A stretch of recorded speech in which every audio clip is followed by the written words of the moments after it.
изразам моето задоволство от ова е, би рекол, крајно репрезентативна група на присутни, иземајќи се себе си Јана. И фала ви што дојдовте на оваа презентација на како е нарекуваме публикација, прирачник, може би некаква студија на тема поларизација и посредство холистичко владење и како да се надмине. Овој дел како да се надмине е потешкиот дел, представете. Дискутираме за тоа малку, бидејќи што да се прави и како да се надмине е нешто што не е теско во последните минимум 15 години. Бидејќи поларизацијата во Македонија, но и во регионот и во светот доживува невидени размери. Има разни причини за тоа, може да ги дискутираме. Јас ќе ја презентирам публикацијата и ќе давам еден мал вовед, а потоа ќе добиам една вид на рецензија, како ќе наречеме тоа. Да дискутираме за определени точки. Коментар, искуство од Ана Петрушева, која што е колешка моја пријателка, долгогодишна, и која што е директорка на Вин Македонија, Балканската истражувачка репортерска мрежа. Точно го кажам. И најнапред сакам да поздравам фондацијата NET, National Endowment for Democracy, која што имаше таа флексибилност веќе втора или трета година да овозможи создавање на проект на една тема која што е флуидна, која што е тешко опиплива, а тоа е во суштина ова поларизација, деполаризација, дискурсот на другиот, омразата како се крие и така натаму. Процес во кој што ние направивме неколку повеќе активности и неколку публикации, активности кои што мислиме, некои од вас знам дека беа, особено на незатворените среди што ги имаме во Chatham House, кај што соочивме пратеници и пратенички непосредно после 27 април, со една репрезентативна група на луѓе, историчари, психолози и така натаму, дискутираме жестоко 2-3 часа, неколку пати, на темата како да се обидеме да се помириме, колку тоа да звучи себе изветвено.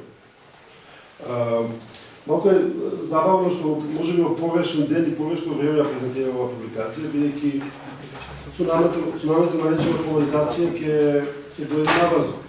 Ако ние не го добиеме класификуваниот датум, веќе се навестуваат нови поларизации во општеството. Веќе од петок можеме да очекуваме, за жал, дека ова општество повторно да се подели по една линија. И тоа е некако видна темпирана бомба. Реков прирачник, ова студија е прирачник, во смисла дека секој би можел да се најде себе си да се обиде да плива во овие немирни води на омразата, на нетолеранција, конструкција на политички непријатели и така натаму. И јас сега ќе ви читам една поезија. Изведете една песна, која што многу ја сакам и која што е многу добра за оваа прилика, а после на тоа ќе се навратиме. Песната се вика "Ко стои за мене" на Арсен Делич, ќе прочитам на хрватски. Внимателно слушате. Ко стои за мене во овом страшно времено, и за едних е нација, а и за других жене. Е снага и оплемено. Ко стои за мене во овим добрим данима за шовене, и за едних е мафија, кад најгоре е самино. И за нив нихови, и за наших наши. Тоа во истом часу радуе и плаши. Држе се јарани, држе се земјаци, опет со игри и особени знаци. А тко стои за мене и тко ќе таквом помочи, кад се окренем никог, осип дуге сиене на цести после поночи. Особено ова е индикативно и за нив нихови, и за наших наши, тоа во истом часу радуе и плаши. И сега, тука сме некаде. Тука сме некаде кога не сме дел од некој табор, кога не се идентификуваме и кога може би просто не се згадува да бидеме веќе дел од некој табор. Или не ни сака. Песнава е некако огледало на студијата, каде што се обидовме на аналитички начин и со референции и со поглед кон македонскиот контекст да видиме каде се, да речеме, корените на поларизацијата. И ние ги знаеме, бидејќи ги живееме. Проблемот е каде е решението. И колку тоа може да биде панацеја некаква, колку тоа може да биде краткорочно, брзо решение, како што ни најавува, да кажеме, гледано со добра волја од страна на актуелната власт. Основната теза е дека поларизацијата е еден вид на дискурзивен продукт на јазик. И тоа не е ново. Последните 50 години и теоријата и праксата покажува дека јазикот станува моќно оружје. Дискурсот јазикот станува моќно оружје кое што не само што боде вербално, туку боде и физички.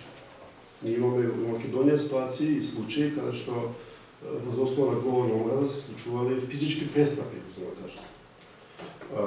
Напади и така натаму. Да не зборувам за овие ментално-психолошки аспекти на секој од нас кој што е повреден од некаков вербален дискурс. Со интернет и социјалните мрежи тоа добива на сериозна амплификација. И сега буквално секој, ако порано имало некакви пунктови на авторитет, сега буквално секој може да го опсуе другиот, да го дифамира, да го прогласи за предавник, за било што може и тоа да има други некаква вредност. Во негативна смисла, но вредност во јавниот дискурс, бидејќи после тоа создава еден вид на ланец на реакции кој што ја создава практично таа омраза или поларизација. И при тоа, кога велиме на омраза или поларизација, тука зборуваме во овој дискурзивен конструкт, зборуваме за емоцијата. Емоцијата е таа што е главниот драг. Не е рациото, тоа не е јасно, бидејќи рационално би дискутираме на темите за кои што дискутираме општество, веројатно не би имала таков вид на поларизација, би биле полесно би се разбрале меѓу себе. И емоцијата, за разлика од рациото, создава последици. Создава последици, дури физички последици. Издвојуваме 3 причини или закони, правила, ако сакате, за создавање на тој поларизирачки дискурс и 5 типови на луѓе. Нешто не е позајмено од светската литература, но валидно е, затоа го ставиме и валидно из македонскиот текст. Првата причина, закон, правило, како сакате, е дека поларизацијата е идеја или концепт која е втемелена во дихотомијата на два конструирани спротивставени идентитети. Ние и вие. Прилично јасно е тоа, ние го живееме, тоа нема потреба да се дообјаснува.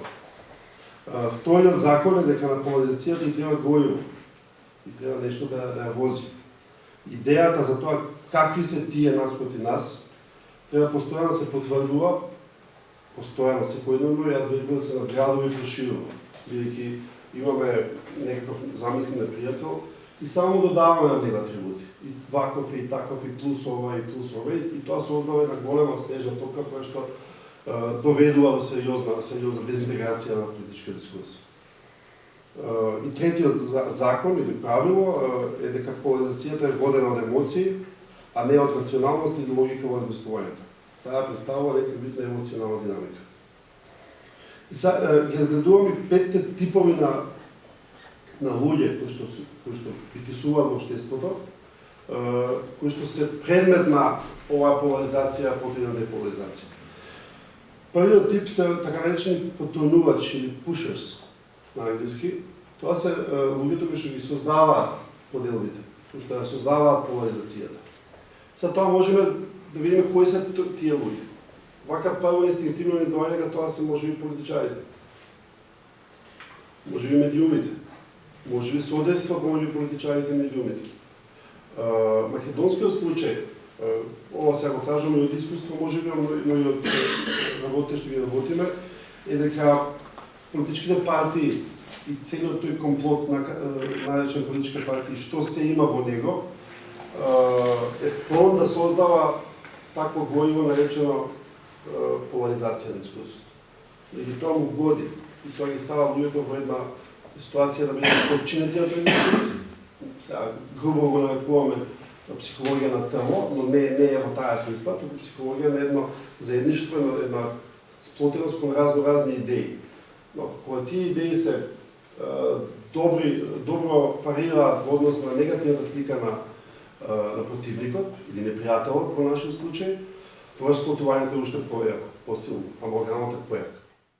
И поларизираат своите, што е полесниот дел, или дури може би побенигниот дел, бидејќи своите веќе решили да бидат нивни, но ги поларизираат и оно што нарекуваме неутрални.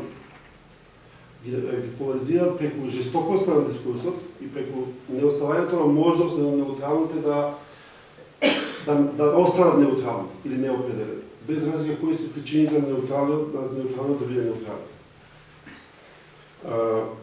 Вториот тип на луѓе се така наречени приклучени, кои што не им се допаѓа партискиот дискурс на поларизација, но кои што после одреден период одлучува да се приклучат кон едниот или другиот, кон нас или кон вас.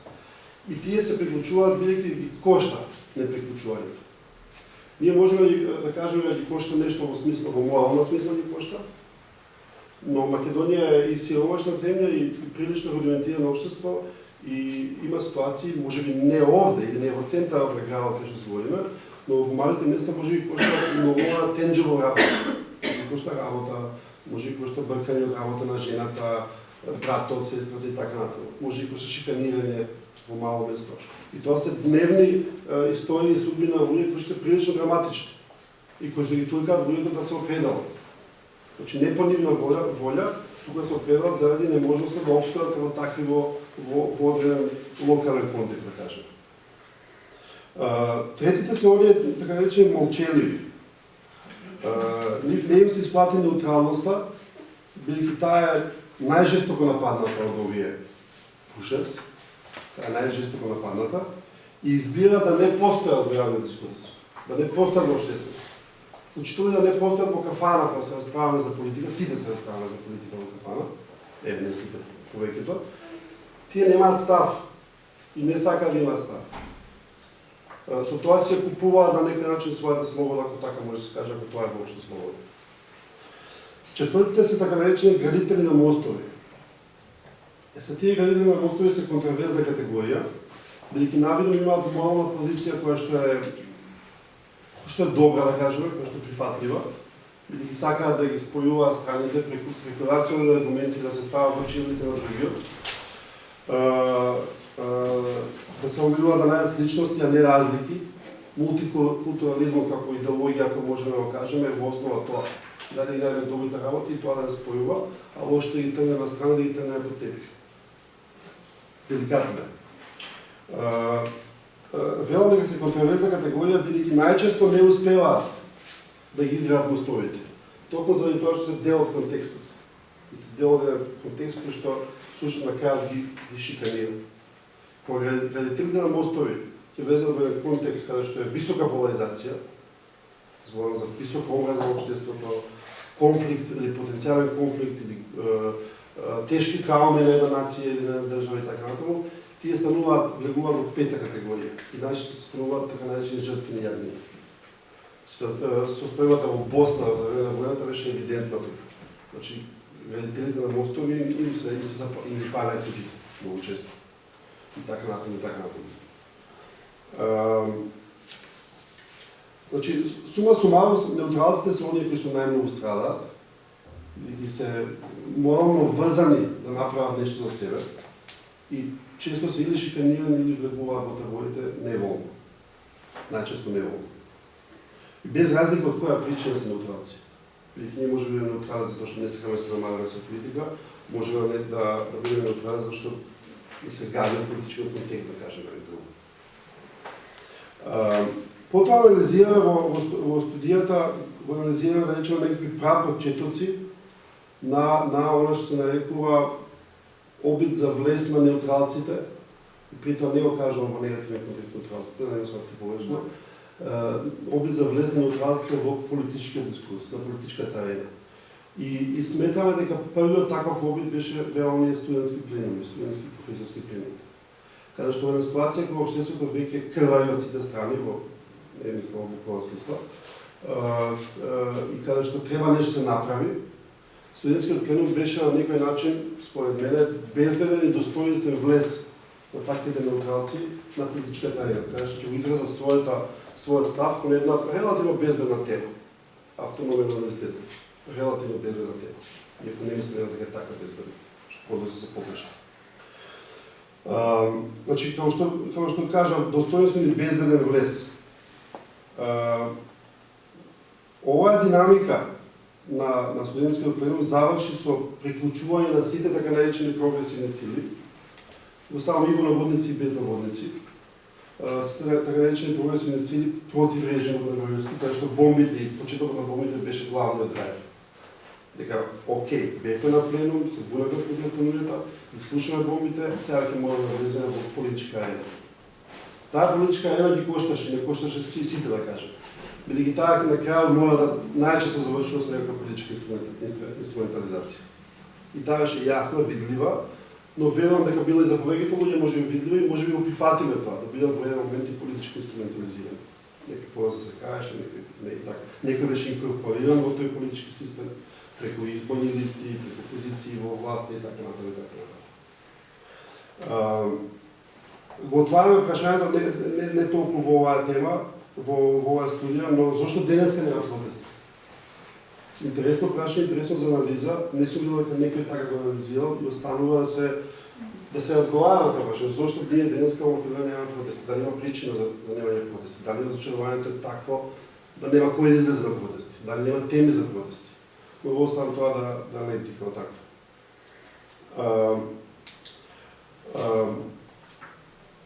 Нашиот став е дека автори на поларизацијата во Македонија, и тоа не е ништо ново, но вредно се каже, дека главните автори се големите политички партии, пред се големите, две, македонски, и медиумите кои што сервисираат или гравитираат околу нив. Дали се тоа портали или мејнстрим или се. И тука е таа повратна спрега. Од друга страна, анкета која што правевме, ни кажува дека нема да детално да одам со неја, дека например 69% од македонските граѓани се против поларизација. Не беше така кажува поларизација, али во суштина се против, дека не сакаат конфликти. Сега тоа е контраинтуитивно со степенот на поларизација или можеби степенот на поларизација не го гледаме во еден мал контекст, најрече не за социјални мрежи или медиуми. Можеби навистина овие 69% се искрени. Тоа е предмет на дебата и анализа која што може да биде искористена евентуално за противнување. Само мала интервенција. Тоа прашање се однесува на пратениците, така, на парламентот. Дека 69% од населението предпочитаат диалог наместо поларизација меѓу парламентарците, значи представниците во парламентот. Значи од официјалната политика го очекуваат. Океј, уште подобро. И се за помирување. И се за помирување. Добро. Од друга страна, многу интересен наратив имавме. Искуцавме на Google предавник плюс Македонија. И излега околу 1.400.000 хита за пола секунда. На темата предавник плюс Македонија. Потоа искуцавме на Google Третра и Франција. Предавник плюс Франција. И излега околу 2 милиона хита. Че замислите пропорција. Да, баш не беше врзано со политички предавници. Замислите кој е обсегот на македонскиот јазик, визите на судски или така натаму, колку Македонија всушност е отворена од тоа. И са тоа се релативно релевантни податоци кои што може да ми каже дека сте на лош пат. Уште малку кратко, не знам колку зборувам. Океј, се почнем зборувам. Имаме акцентирано исто така во база на анкетата и анализата дека и тоа не е нова тема во теоријата, дека жените пропозивноста кон да речеме откон деполаризација или волјата за тоа е поголема од мажите, од кај мажите. И тоа е познато, мислам, повеќе теоретичари го нагласуваат тоа и преку истражување дека жените се повеќе склони за помирување колку мажите. Од милион различни причини. Некои се јасни на прв поглед, некои се малце подлагински.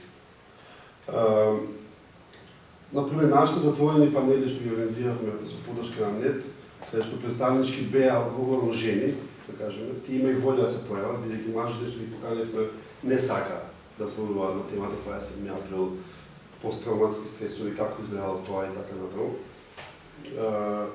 Тие беа феноменални. Значи, жените прилично отворено разговараа на темата и прилично отворено, да кажеме, колоквијално се пресипуваат со пепел. И јас знам со сигурност, бидејќи следим и комуницираме, дека дел од тие пратенички влијаат во подобрување на општи дискурс во самите партии, што е еден вид да може минимално некаква придобивка. Ризикот тука сега кој е дека ќе бидат прецепирани како градители на мостови, дека ќе бидат може остракирани или прогласени за некои жртвени јагниња. И последната препорака, која ќе прекинаме, исто е класична тема и во теоријата и во праксата, дека може би економските импулси, особено на локално ниво, и би може да создаат некаква кохезија, која што би можела да води отаде поларизација. Политичките дистинкции, политичките поларизации може да биде понагласена, иако не е таа конфирмирана така во праксата. Но овој тип на градење, заедничко градење економски мостови, особено локално би можел да биде полезен. И сега тука имаме една голема празнина, таа не е во празнина која што дел студијата, тука е, да речеме, намерно тегната празнина, а тоа е, во Македонија последните години имаме класична субституција на хегемонистичкиот дискурс на поделба меѓу албанци и македонци. Ние сега многу често зборуваме дека македонци против македонци. Дека тоа е главниот, да кажеме, хегемонистички дискурс на поларизација.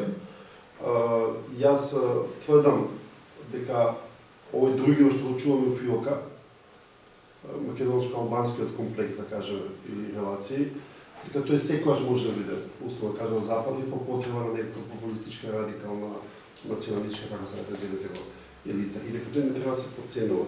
Бидејќи ние сега, зборувајќи за поделите меѓу македонците, како да го потурнуваме под тепих темата на македонско-албански односи, нашето искуство во последните 20-30 години од независноста покажува дека секогаш кога намерно или политички се потурнувал тој контекст и дека не му се земало назначение, тој знаел да букне во некои ситуации, особено кога се тешки за државата. Океј, да прекинам тука, Ана ме гледаш, те гледам дека ме гледаш, океј.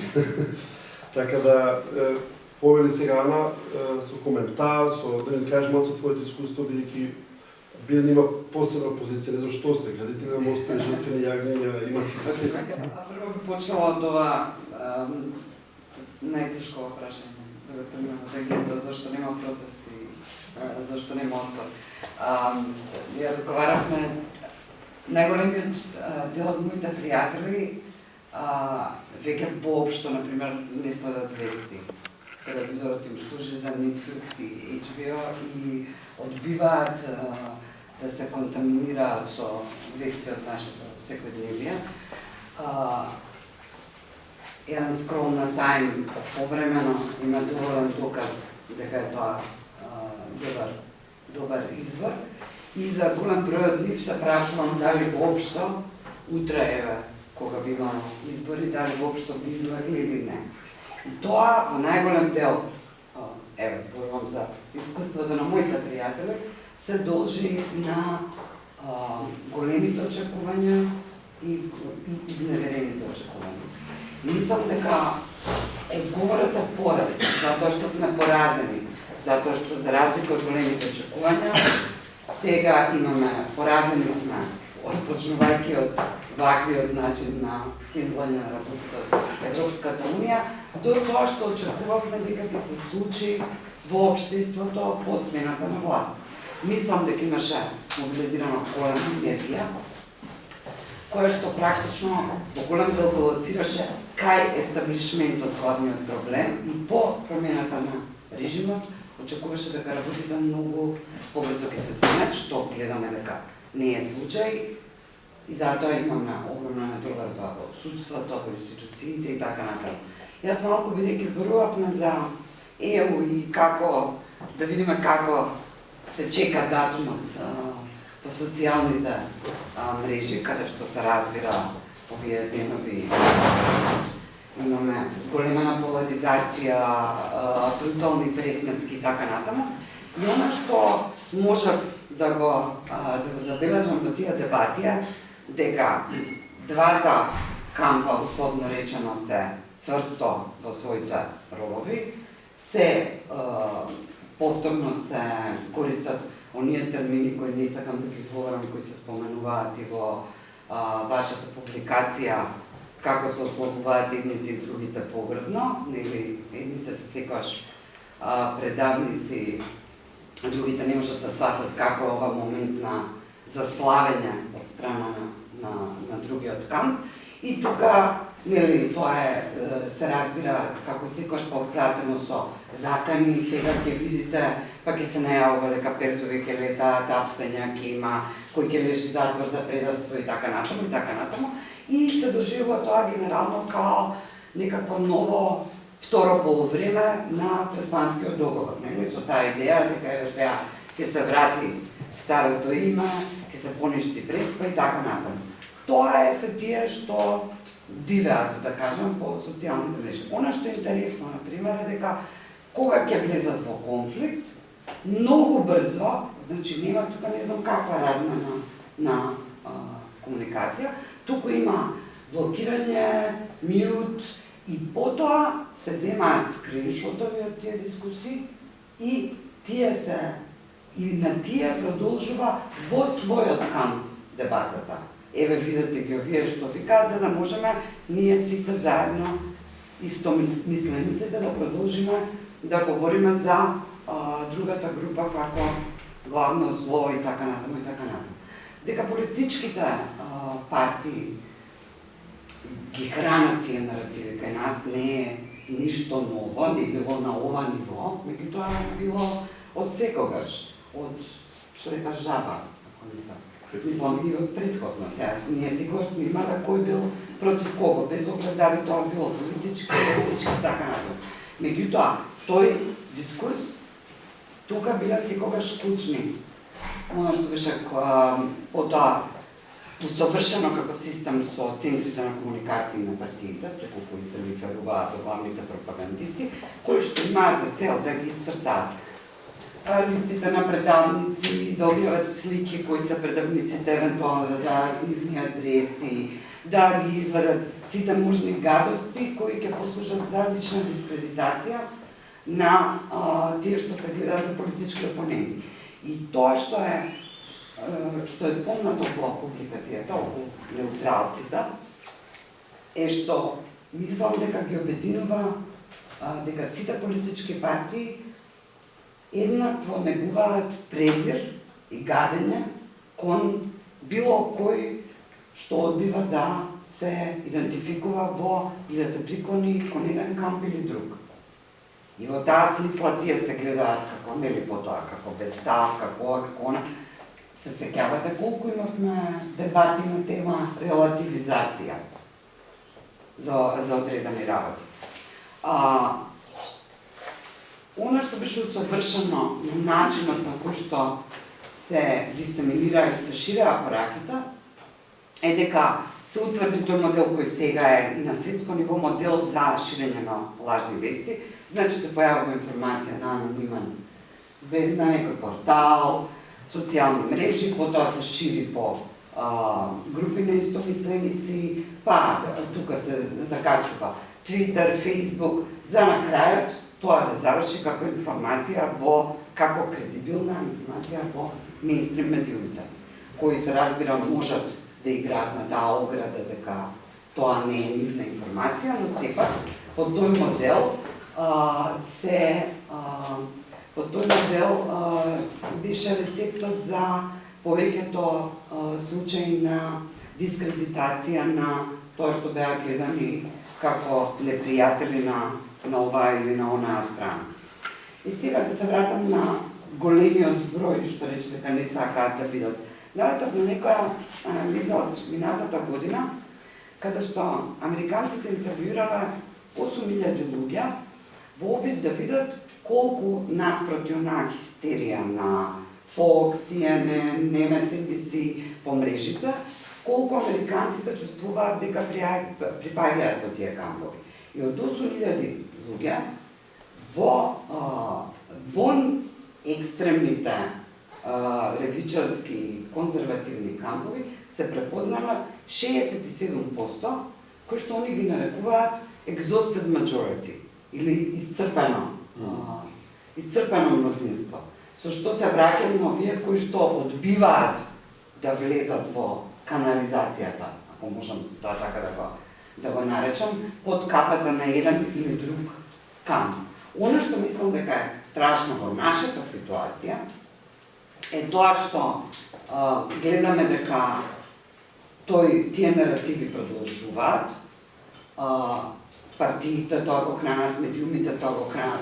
Погледнете, имаме сега толку многу да биде политички дебати по телевизии и прашање е колку тие политички дебати и дали на вистина на база на тие дискусии луѓето можат да бидат дури без заклучоци да слушнат аргументи за одредена тема. Или тоа се сведува на креирање на ситуации на конфликт, каде што ќе може едниот или другиот камп да навива за повисока гледаност. Така што во таа ситуација мислам дека и тоа станува нормално. Имаме една ситуација сега каде што тоа веќе го прифаќаме како нормално, дека сите тие конфликти, сите тие брутални пресметки кои што ги гледаме по социјалните мрежи, тоа се сваќа за нормално. И тука имаме, се разбира повторно, сите одговорност од политичките елити, новинарите, медиумите, интелектуалци, академска заедница и така натаму. Сакав за ЕО да се вратам на темата, избегав од тоа. Мислам дека сега, без оглед на исходот, ни следува една дополнителна поларизација и во таа смисла мислам дека ова што едната страна е во шок, изневерена и така натаму, ќе само повеќе ќе ги зголемува тие од другата страна, тие закани, тие напади, тоа идентификување, не знам сега, повеќе и повеќе се оди во тие квалификации за предавниците, за враќањето на името, што ќе правиме понатаму и така натаму. Дали ќе си има сега дополнителни апсања, дали ќе има дополнителни крадења. И тука сега треба да видиме како ги изреагираат политичките елити, дали ќе можат на тоа воопшто да стават никаква почница или напротив, дополнително да го форсираат наративот за ние и вие, односно злото од другата страна. Дека ова нешто ново, дека ова нешто специфично за Македонија не е. Ние и сме гледале слични примери и во соседството, гледаме што се случува и во Америка, гледаме што може поларизацијата за екстремно кратко време што направи во Англија, например, односно во Велика Британија. Така што има, например, имаше интересно истражување за Турција, каде што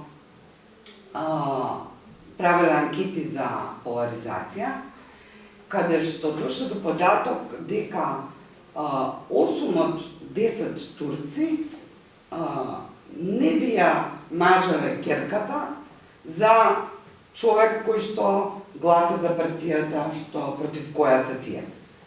А дека 2/3 воопшто не би имале никаква работа со таков човек. И тоа не е, мислам, бројките се драматични, да, меѓутоа колку од вас знаат за примери во Македонија, каде што има конфликти во фамилии, во семејство, кои што се поделени по политички линија, каде што колеги престануваат да комуницираат и така натаму, или повторно ги се вратам на ова разочарано мнозинство, кое што одбива воопшто да не комуницира на тие теми. Зборувам сега за овие кои не се расправаат у кафана за политика. Меѓутоа дека тоа е нашата реалност, дека тој конфликт секојдневно се случува.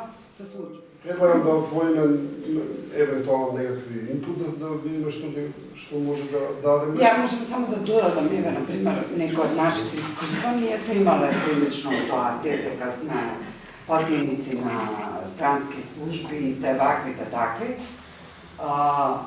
И можам да кажем дека тој тип на напади не се далеко од тоа, дека е тоа нешто што не е вознемирувачко.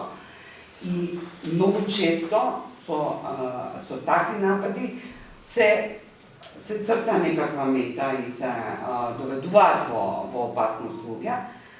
Меѓутоа, да речеме, тоа што го гледаме во Србија е многу по, би рекла, драматично од македонскиот пример.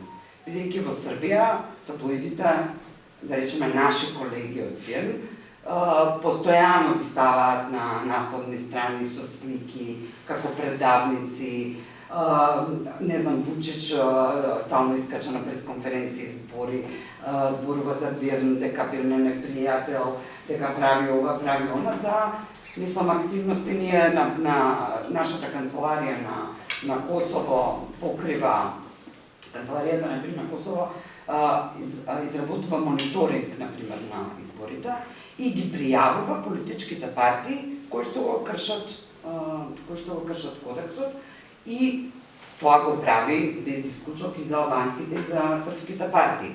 Меѓутоа, бидејќи една од партиите која што е потоа казната е Српската листа, Вучич излегува и вика, ето тоа е велики ПИРН радио и нашите новинари потоа во Белград се истакнуваат како непријатели, предавници и така натаму и така натаму. Така што тоа се прилично опасни ситуации. Ние сме имале ситуација каде што за едно истражување во кое што поставивме прашање околу можна корупција, имаше против нашата организација во Србија кампања жестока, каде само во недела дена беа објавени 300 текстови и прилози против ПИРН, кои што ниеден не се бавеше со тоа што е тема на истражувањето, туку се беше колку се били предавници и работат против државата и така натаму и така натаму. Така што реални ова го кажам затоа што не говоревме многу за опасноста од тој тип на кампања и исцртувањето на непријатели. Впрочем, се сеќавам и со граѓанските организации што се случуваше. Ти убаво ја представи студијата, туку еден дел заборавивме да покриеме, значи само кратко време ќе земам, врската на сево ова со популизмот и либерализмот. Значи, ние кога почнавме да го анализираме феноменот на заробена држава во времето на Груевски, излеговме со онаа кованица заробена држава, значи феноменот на заробена држава е сам по себе, значи кованица, како што реков. Ние извртевме таа фраза, таа кованица, незиниот вообичаен начин или до тогаш познат начин на употреба на Запад, го свртевме малку наопаку според моделот на Андреј Носко и почнавме да го потребуваме за описот на начинот на владење или управување во источно претежно бившо комунистичките, значи источноевропски и централноевропски држави. Значи тоа беше една кованица која што требаше да го илустрира стилот на управување во хибридните режими или компетитивните авторитаризми, тоа е еден од термините, во тој регион од Европа. И го применивме на нашиот случај. Сега, во меѓувреме, терминот и либерална демократија се етаблираше и овие режими почнаа се повеќе да се нарекуваат и либерални демократи според дефиницијата што самите автократи си ја дадоа на собствениот идеолошки концепт, тоа е, например, Орбан. Кованицата и либерална демократија на начинот на кој што ја употребуваме ние денес, или поимот, веќе дефиницијата и либерална демократија, го даде Орбан. Сега, сакам само да посочам дека овој тип на владење, кој ние веќе, не знам, искуствено го препознаваме, кога го опишувам, нели сите знаете на што мислиме и на кој стил на владење, овој стил на владење не може да функционира без популизам. А популизмот не може да функционира без длабока поларизација. И поларизацијата оди на принцип ние, народот, наспроти вие ништо. Вие всушност не сте ни други, ни поинакви. Вас ве нема. Тоа е логиката на популизмот. И заради тоа, интересно е дека првпат славната кованица или крилатица, всушност, што се илустрира, символизира начинот на мислење на Орбан, опозицијата, народот не може да биде во опозиција. Интересно е дека таа тој пласира таа крилатица во 2004 кога ги губи изборите. Татковината не може да биде опозиција. Татковината, точно. Татковината не може да биде во опозиција. Значи, он е во опозиција. Де факто. Но го релативизира и го узурпира правото да биде гласот и инкарнацијата на татковината. Добро, пак е нацијата, нели? Во таа смисла. Така што тој апсолутизам и тој исклучување, и вие веќе не постоите, и вас ме нема, тоа е рбетот на популизмот, а популизмот пак е главниот инструмент на илибералните демократи. И кога ние, значи, почнавме во рамки на овој проект подржан од НЕД да го анализираме од заробувањето, соменувањето на власта, ние почнавме да го следиме и дискурсот. Дали дискурсот отклонува од популизмот, дали отклонува од поларизацијата, затоа што тоа е еден од првите маркери дали излегуваме надвор од популизам и со тоа надвор од либерална демократија. Значи, некаков скромен прогрес бележиме, но има уште многу да се работи според оваа наша студија. И последните податоци со кои што ја дополнивме студијата се доста свежи. Од оваа пролеце, и само да ви кажам дека веќе она онлайн култура, особено alt-right, алтернативно десничарската е веќе прилично етаблирана и дури имат издадено и речник на патриотите. И таму има терминологија на сите форми на предавници, северџан, северџани, сето тоа е покриено. Не знам дали моето деформирано презиме исто таму дел од речникот, не е за изненадување кога најдеме. Така што поларизација се уште имаме, и тоа длаво. Само може да нотираме дека власта од лани навамо има отклонет од тенденцијата да користи поларизирачки говор. Порано имаше дискурс, не разговараме со предавници, не разговараме со Жан Моне, невозможен и сето тоа. Сега и владата и премиерот пласираат риторика на помирување, постојано се повторува зборот помирување, диалог и така натаму. Значи, барем на дискурзивно ниво има некакво поместување. Тоа се последните податоци што успеавме на последниве 3 месеци да ажурираме студијата, затоа што таа почна лани да се работи. Добро. Коментарчето. Прво не ми се служила со Ана. Мислам дека не можеме до толку да ги споредуваме со судбите во Србија и во Македонија. Поларизацијата и ефектите на поларизацијата всушност една од звучните жртви, ако сакаме, беше невладиниот сектор во минатиот период.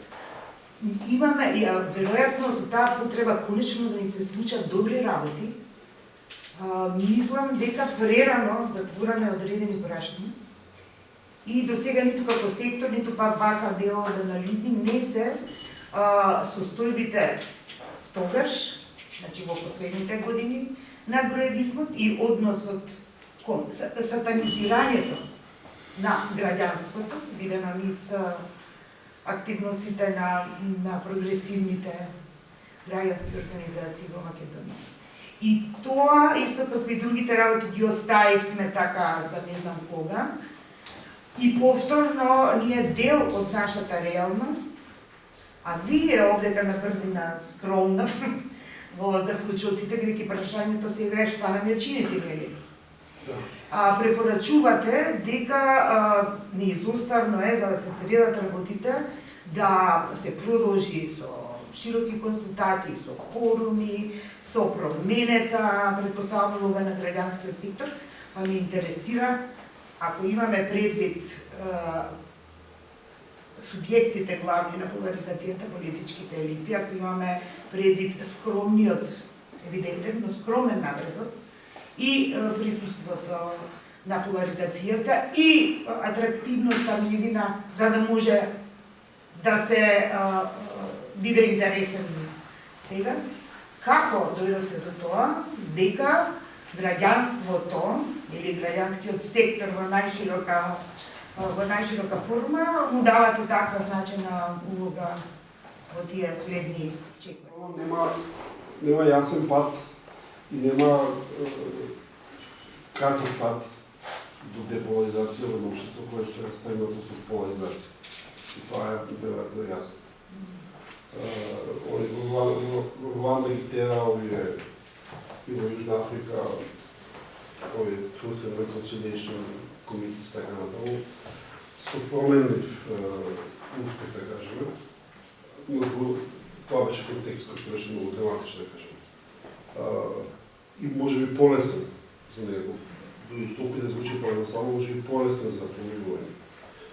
Нашиот контекст е чуден, бидејќи имаме, како што кажа Јана, една нормализација на тој дискурс поларизирачки, кој што е сосема во ред да видиме ние како двајца политичари или аналитичари на телевизија се караат или се препокуваат на Фейсбук со најгрди зборови или со субституција на аргументи.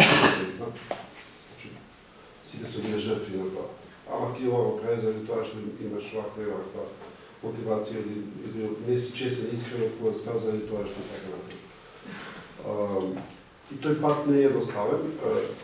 Јас, мојот став е, се тоа е малку и моје искуство, малку сум и субјективен во тоа можеби, но мислам дека не грешам, дека партијата, како таква, големата партија, кој ќе влезете во неа по дефиниција ме радикализира. И ретурка на креевите, на радикалните краеви. Затоа што ако е сметаме партија да земе конгломерат на интереси, да кажеме, зборам се на големите партии, го зборам македонскиот случај, ВМР, Провиница, на интереси, секогаш повеќе се цени на глас радикалните гласови, радикалните струи, да кажеме. И тие после го, на некој начин го иневрираат и ръководството. И винаги се прави една дебата во, не знам, кај сега, Крива Паланка, каде што, не знам, луѓе 10 години се без работа, шиканирани, објективно, да кажем, од една другата партија, тоа се, да кажем, радикални гласови. И вие, доколку имате како ръководител на партијата, или врвен функционер, доколку немате радикален став, вие сте чудни. Зашо ова ни го зборува? Кога гледате колку не е тешко. Ако имате радикален став и му годува да нивната воденица терате водата, вие сте препознаени од таа партија. И од тој аспект мислам дека улогата, клучна е улогата на политичките лидери, партиските лидери. Не мислам само на еден лидер, но за целата филозофија на водење во партијата и како да одолее на тие сирени на популизмот или сирени на поларизацијата од другата страна. Затоа што, ако велиме дека еден од главните автори на поделбите во македонскиот дел на општеството, во етничко македонски, беше Никола Груевски, особено после 2008, вратката, условно кажано, до оваа страна беше слична, ама беше некаква повратна спрега.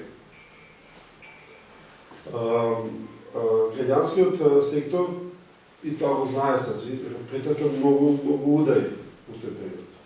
И прашање колку му треба да се ревитализира и да може да биде некаков разумен столб што може да влие. И го кажам, моето искуство, да речем, јас се обидувам со мојата работа во политичките партии, сега од една чудна позиција малку, но се обидувам да одржам таа позиција, да влијам на тој дискурс. Или да се обидеме да пацифицираме малку дискурсот во политичките партии. Тоа не е лесно. Но со работа, со некакви шампиони на пацификација, ако може да речеме така, со некакви видни личности кои се спремни да се вложат во тоа, може би тој пат ќе се расветличи полека. И тука граѓанското општество би требало да биде некаков светилник. За тоа не е лесно, бидејќи ние сме потребали многу рани, многу узгијаме од тој период. вие, тоест, јас бев во други води, да кажем, во тој период. И ќе биде многу тешко да се рехабилитира тоа граѓанство и да стане повторно некакво, да кажем, без негативна конкуренција, неутрална зона, кај што може да се свеќава, може би, политички дискусии на тази страни. Но нема тука краток пат, нема страхотица. Не се што кажеш. Не, јас сум само да кажам дека тоа не е болка само на новинарскиот сектор. Ние како новинари, мислам добре, ние сме организација која сме и новинари, меѓутоа загуба на кредибилитетот и на новинарите, и на институциите, и луѓето немаат доверба. Дали институциите се гледаат како партиски администрации, дали тука ние збориме за различни фактори, освен поларизација. Тука и моментот и на што се случуваше во последните 10 години и корупција, меѓутоа луѓето немаат доверба. Еве, можам да ви кажам примери дека вие кога се јавувате кај дал се политичари, сега има проблем, меѓутоа бизнисмени, професори, имаат налагана, не им веруваат на новинарите, не знаат од кои мотиви доаѓаат, зошто, како. Мислам, затоа што ние имаме искуства и сме виделе во минатото кога сме интервјуирале одредени луѓе кои, да речам, биле можеби осомничени или постоеле некакви индиции за некакви коруптивни сделки, веднаш нивната реакција била кажете колку треба за реклама и да завршиме работа. Тоа ви кажува дека тоа било како принцип воспоставено во работата на медиумите. Кај кој, како, што. Исто така како што знаеме кои беа последиците од политичкото влијание и политичкиот диктат врз медиумите. Така што мислам дека тој проблем е во различни сфери. Што се однесува до Србија, ја не сакав да споредам, мислам дека е прилично различна ситуацијата, мислам дека е таму сега многу по-драматично. Ќе видиме како тоа и понатаму ќе се развива, мислам се полоши и полоши. Коментаравме зашто имавме еден малек река момент презентацијава, ние пошуваме само сме холандска школа и оддавна на денешно да учеа кор квадранти, не знам дали е позната таа методологија, дека во принцип све се базира на вредности, ама ако се претера одредена вредност, тоа е проблем. Например, љубов е вредност, ама ако се претера љубов мора стана. Или упорност е вредност, ама кој претерува упорноста, продолжува стана и тоа се заглавува работите. За поларизација ми светна дека уствари е претерувањето од вредноста што веројатно би се нарекла конкурентност или компетитивност. И сега трикоте уствари веројатно цело приказни и како да се одличе кори да се надмене, како да се држи у баланс, да остане вредноста на конкурентност у спорт, тоа што не ги пишуваш ти за навигациите и го пратиш спортов е способноста да го прифатиш поразот. Затоа и амерички избори завршуваат со повик на поразение, дека тоа е тоа, окей. Прифаќам дека другиот победил, кај нас тоа генерално се губи, нема. И е духот на ова што вика, вас нема, или победувам или не постои друго. Именува како да се задржи конкурентноста у политичкиот дискурс, а да не преминува поларизација. Практичниот предлог ми е усогласно со првата констатација дека партиите и медиумите веројатно се најголемите придонесувачи кон тоа. Така е. Тоа е најрепрезентативно пресконференциите на партиите. Ја пишував пред 2-3 месеци за тоа. И така и го насловив безсмислени партиски пресови, пошто таму е најевидентна поларизацијата, каде што не одговарат на тоа што они се прашани, туку они прашуваат, валјда тоа ми објаснија за да се избегне клевета, све го прашал на форма, а вие нека каже овој Вицковски, нека каже заев зошто вака, абе ти кажи се за твојата партија, не прашувај за другата, така. И после сконтав дека уствари медиумите и други, воопшто не ни водат на тие пресови, туку партија си ги спремаат, си ги праќаат, тие после, зашто нема друга поинтересна вест, си одат по дефолт дека партија нешто кажала и тоа станува наша секојдневие, баш би рекла безсмислено. И придонесува многу за оваа Да поларизација. не забораваме дека се лиферува, нели, комплетно направени исти парчиња, со исти текстови, со истите вокс поп, само во различни телевизии, различен новинар го читаше веќе спременото од напред парче од партиски центар. И да завршам, кажу за независен беше тоа, Жижи кој уредник ми вика браво за текстот, ние стално викам сме будали што ова го правиме, што ги објавуваме. Ама гледаме да продолжи да се прави. Сега веројатно треба да се влие директно на партиите да тоа полека да снемува и исчезне скроз како еден придонес од деполаризацијата. Темата не се држи на поларизација и политичко владење, што е очигледно главната тема, меѓутоа како да направиме прашањето. Не знам дали има одговор во публикацијата. Има назнаки. Но ја мислам дека оно што ја го гледам во јавниот дискурс, едно од моите проблеми што ние не знаеме да комуницираме со кои што стоат различно од нас. Не знаеме како. Или не сакаме тоа, че не сакаме, или не знаеме како тоа да се надмириме себе си, да речеме и да прифатиме нешто што можеби ти другите прифатиме, тоа што ќе го тврдат. Јас немам холандска школа, но почнав политичка основна школа, 12 години тоа работев и нечем да пропагирам ништо, но сакам да кажам дека тоа што ти го каже како неутралците, да, неутралците ако се во класична смисленост во неутрални, веројатно не се многу корисни за надминување на поларизација, но барање на заедничка основа може да биде еден чекор кон надминување на поларизацијата, кое што очигледно се користи за популистичко владење.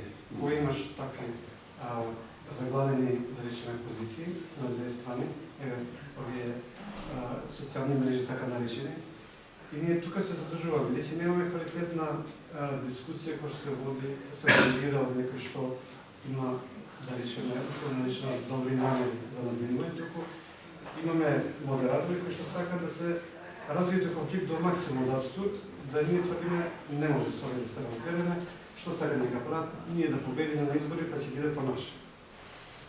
И тоа се повторува во круг и ние сме постојано во истина, наистина појдена точка. Ова што барање нема на кој се збори за нешто основа, туку барање на поети со кои може да се сложиме со тие другите, зашто не секогаш и не све што они тврдат е лошо. Ја не ги следам овие дебати на социјални мрежи, зашто малку сум скептичен, бидејќи таму имаш луѓе кои што едноставно мислам дека уживаат да го фрлат бивето низ балкон, ти дори викаш не е ова убаво, те покрива со ѓубре и после ти идеш дома, не можеш да спиеш од нервоза, они се уживаат дека е на спуштите на овој, му кажат дека е вако така. И тоа е фактички останало на тоа ниво. И мислам дека треба да се промовира малце и тоа медиумите може да го направат. Политичарите, да, ние гледаме дека ова актуелната власт преку флоскулата, како беше помирување, да, тоа е, да речеме, на ниво на популистичка порака, да се помириме. Но немаме вистински пристап кон тоа помирување, како да го направиме. Не само не може да го направи владата или премиерот, треба сите да го правиме ние, и невладините, и медиумите, па и ние во меѓусебните кога разговарам. И имам разговори со луѓе со кои не се слагам, или они не слагат со мене. Ја мислам дека тоа таа способност да речеме, окей, Гордан, ја не слагам со...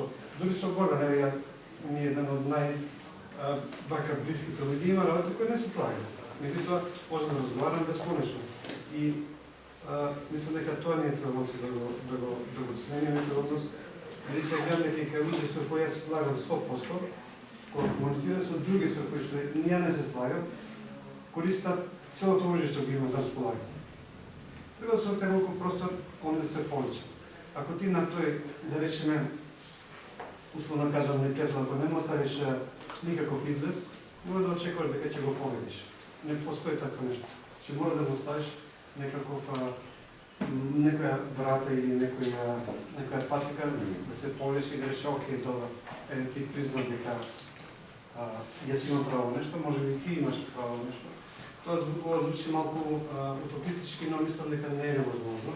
Ние гледаме дека сегде постои поляризација и незаложително имаме политичко владење.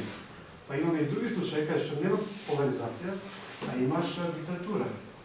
Земји овие, земји во не толку далечно соседство.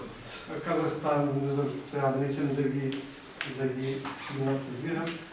Има такви држави, сега може да сгрешам, во тоа нема да ги именувам, но немаш поляризација, бидејќи е контролиран на јавниот дискурс, но имаш не и либерално, имаш класична диктатура. Кој вика на министр од Денесков, овој не си министер и не зашто. Така да требам се да мислам дека самата поляризација не мора да значи пропаст на државата, туку поляризацијата постои секогаш. И таа ќе постои од секогаш. Значи нема да најдеме лек да ја надминеме. Значи ние имаме сега поляризација околу името, околу Европска унија, околу не знам што, околу меѓуетничките односи. После 2 години ќе има поляризација нешто друго. И тоа постојано како касење дрва. Ја посажирам на селото, тоа го знам. Че ти касниш идеално дека ти си имало другата година джунгла, треба поново исто да го правиш. И ова е така, мислам дека ова последниот дел од наслов е многу важен и затоа треба да зборим дека има поляризација, да, има политичко владење, да, има да се има помалку политичко, но ќе имаме како да се најде главната тема според мен. Сумарен коментар, значи ние не можеме да крстиме и проектот и публикацијата омраза. Можеме да смислиме, тоа е на-англиски е по-грубо, да се каже polarization, на македонски по-меко звучи и е некаков еуфемизам, утилите. Но ова е страната. Ние кога разговараме за поларизација или политиката на општеството и кога се водиме од емоции или пренагласени емоции во било која сфера, било политика и така натаму, не се спомне за политиката емоции. Напротив, не може да постои политика без емоции, без некаква поларизација. Тоа што немаме политика, немаме судеби. Но тука балансот помеѓу рационалните аргументи и емотивните аргументи. И кај се преплетуваат и кој има како издава поголема тежина. Постојат структурни можности, дури иницијативи во Македонија за работа со политичките партии и тоа поголем дел од аудиториите го препозна, конечно го препозна, бидејќи беше политичките партии беа ставени во другата сфера. Не се бавиле со нив, освен овие што експлицитно се бават со овие ФЕСИ и КАС. И тука има структурни можности како да се делува, например преку работа на политичките програми, преку работа и дури помош финансиска или во човечка смисла на центрите за комуникација, како да се пренесува пораката и така. И тоа веќе помош во парламентот или како да се направи менеджинг на ставови во помеѓу претеничките групи во парламентот. Тука има многу поле за работа, тоа е најтешката работа и најнеблагодарна, бидејќи отчетност е многу тешка, разборувам сад за тие што го работат, и партиите имаат тенденција да ги услуга и инкорпорираат на авторитет. Таа е многу важна работа и ако согласиме дека главниот локус кој што шири поларизација се вика политички партии или големите политички партии, тоа што не може да бега во таа тема. Не може да се пати. Очекуваме уште или барем уште една поделба понатаму. Односно уште една поларизација натаму. А што ако добиме? Тоа ще да знаеш. Дали нели партиите мора да бидат компетентни, што вика колегата, партиите ќе се надпреваруваат, меѓутоа дали добивањето на датум може да биде еден сериозен деполаризиращи фактор. Опозицијата ќе мора да смисли некои нови трикови за да ја критикува владата, но или тие што се знаат во владата. Но што ако добиеме? Тоа да радиш. Имам спремена колумна за следната недела, која што бе спремна во главата. надала ќе бидам во ситуација да објавам, а таа беше од кој ќе добиме датум. А се чека датум? Да, не, спремев и баш тоа беше тема, да сега кажувам, се надала дека ќе може да напишем, ако што не напишем, че не сме добили. Во смисла ова што го викате, добивме датум и сега партиите затвара сека во своите канцеларии или во влада, сега што правим? Сега е проблемот. Сега ќе треба отчетност, голема капата, ќе дојде од демонстрирани реформи. Сега стварно ќе добиват се работи. И тоа е добро. И одговор до прашањето е да, јас сум убеден дека ќе има еден вид на процес на деполаризација, доколку влеземе по таа една земјичка капа, каде што ќе мора да има некој вид на, како се вика, alignment. Порамнува. Да, значи усогласување во однос на некаква европска рамка. Очигледно дека ни треба да е така.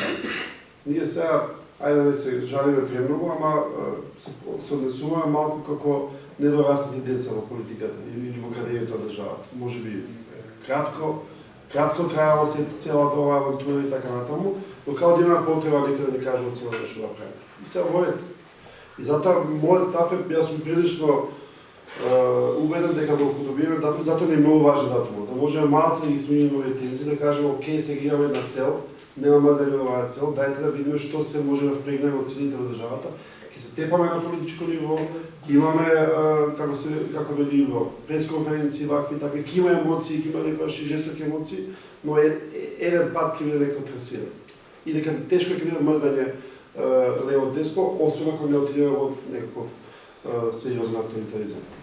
Ала е добре така. До следните избори. Сега, да добиеме, ако добиеме датум, едните ќе бидат триумфалисти, другите ќе бидат поразни. Сега, ако не добиеме, овој ќе живее, знаеме, вие се губитници и ќе може. Мислам дека една од работещи исто така ни фали како држава и како општество, тоа што ние немаме визија кај одиме. Да, Европска унија е, меѓутоа Европска унија е повеќе како излегување од сиромаштија, ајде се видиме таму делци ни дадат кредити вамо таму, но ние како држава немаме стратегија што сакаме да правиме со себе. Ако имаме таква стратегија, ќе биде прифатена не само од една партија, туку од целото општество, барем целото општество тоа не постои, но ето да речеме најголемиот дел, како вас на Джори, така? Да. Тоа ќе биде полесно да набиме позиција, дека имаме еден правец. Ние гледаме дека има држави кои што се многу поискуси од нас, кои што постават теми оштри за како основа за поларизација, но вика ова нашиот правец и овие другите кои се против, вика окей да и подржуваат. Ние тоа го немаме, мислам дека и тоа е еден дел од проблемот. Е дека за вредности и позиции не се преговара, се преговара за интереси.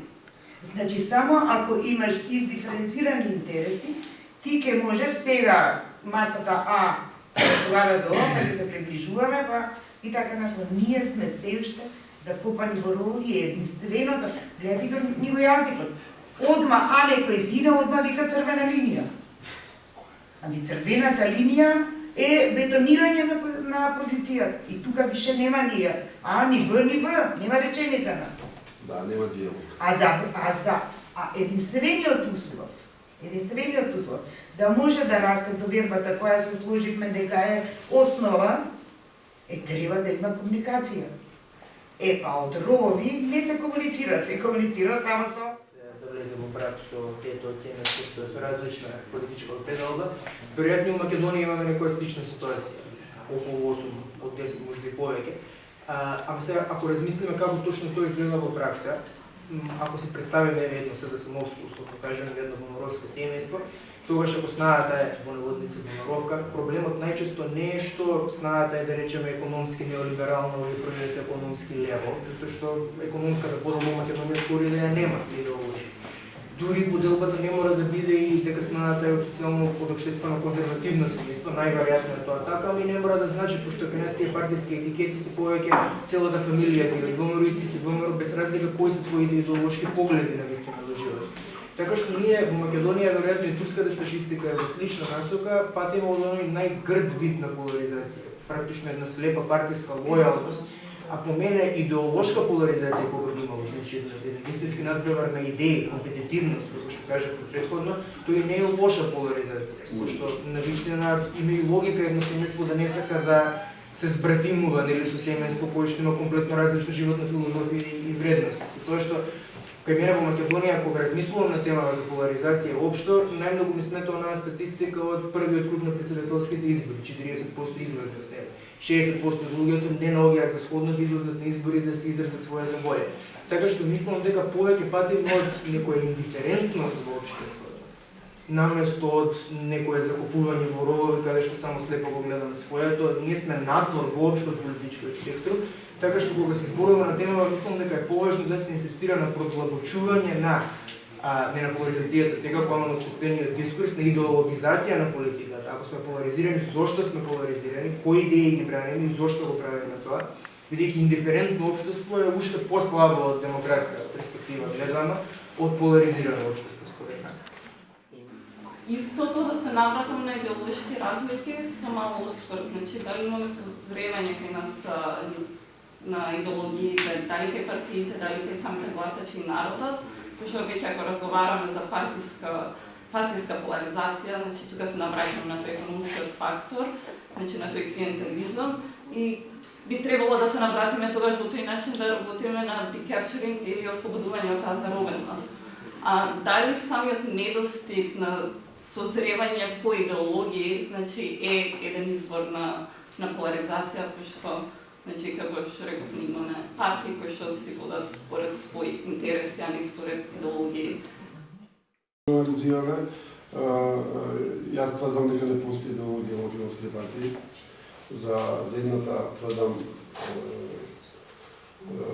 кредибилно, за другата може се каже дека ако идеологија некој национализам е.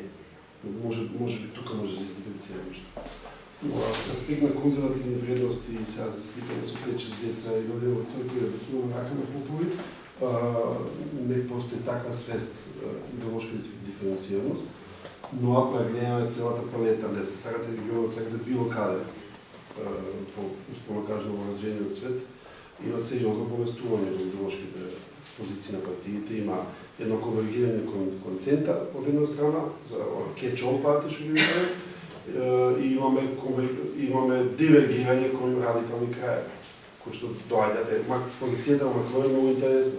Значи тој доаѓа као центар, либерал, технократ, таа е неговата примарна позиција, но се случуваат жолтите елеци и он мора да оди од десно. При тоа има надплив поголем на крајната десница на ЛП и он мора да земе од таму. Сега тоа е навистина онака као на шведска маса. Така да јас многу би сакал да има дубава идеологизација во едно општество, во држава, што може со убави со реални идеолошки аргументи да се бориме, но тоа прашам дали още некој ќе одржува. Во науката само. Да, може да се. Не може да имате трета партија или некаков трет интерес кој навистина би ја разбил таа поларизација. Тоа е многу индикативно дека не е имаш. И таа сега сме толку поделени, што просто не замислиме дека еве има обиди. Не може да речам дека обиди нема. Меѓутоа, нити идеолошки се профилирани, нити имаат подршка, иако имаат некои подршки, да медиуми, некои даваат, многу им се интересни некои луѓе, па еден општество. Сите медиуми присутен секој ден.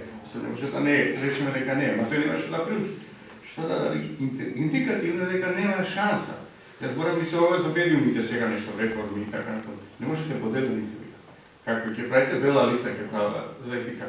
Па другите ќе направат уште побела листа. Поделеноста е голема. Не можете да се договорите. Тоа е, гледате, сега нешто се обиде со таа антикорупцијска.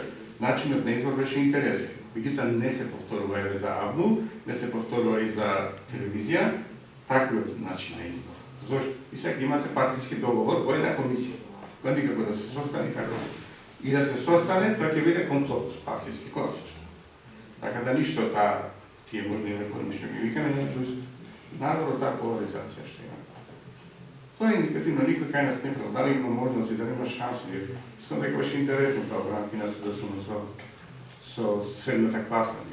Не може ни да имаме без средна класа поларизација и стабилност во било кој општество. Поларизираниот тип човек во СДСМ да се викаше Драган Терзовски. Да, го тоа има. Кој што мисли за финансии и тоа е, да речем, една најеминентна жртва на метлата. Па се надвладе со Тоа се причини може да разговараме зашто, но може се каже за него конкретно, дека во економска смисла држеше да речеме некако само гледам Здравко таму ми светна, одмah и критикувам представа, но во да речеме една социјалдемократска позиција. Условно кажем, лева десно. Брана кога отиде ти го спомнам Да. Брана промоција на Марија. Добро. Благодарам многу за присуството и дискусијата. Се надевам ќе се гледаме во помирни води и се надевам ќе добиеме датумот да се чудиме што направиме.